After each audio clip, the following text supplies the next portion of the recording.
Alors Diane, 31 ans, à Paris, je travaille dans une association qui réunit des réseaux de professionnels qui sensibilisent à la création d'entreprises dans toute la France.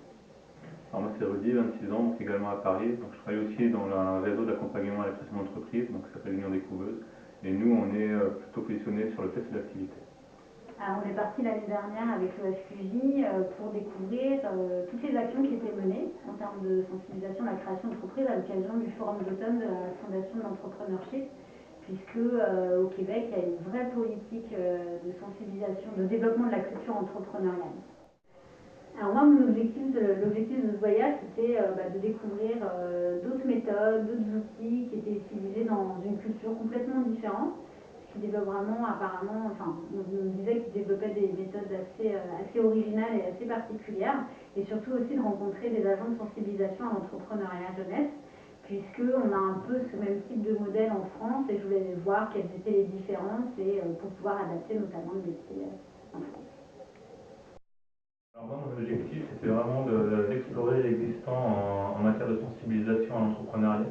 C'est vrai que nous au niveau des cours d'entreprise on est vraiment en aval dans le parcours de la création d'entreprise.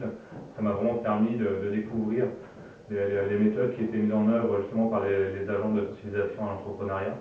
Ça m'a également aussi permis de découvrir donc, de nouveaux outils, en particulier je pense aux entreprises d'entraînement. Donc on a pu nous justement découvrir dans une structure d'accompagnement à la création d'entreprise. Alors cette expérience m'a permis de découvrir d'autres pratiques, de prendre du recul, de voir des méthodes plus innovantes, moins sérieuses, plus dynamiques.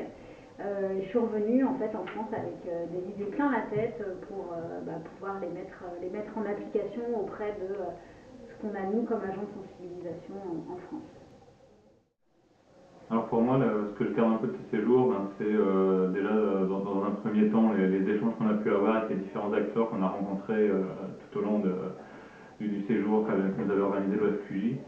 Mais également aussi, c'est les échanges qu'on a pu avoir avec les participants avec qui on a justement réalisé le séjour, dans la mesure où on est tous issus de structures différentes et qui n'ont pas forcément l'habitude de travailler ensemble sur nos territoires. Ça a été également enrichissant à ce niveau-là.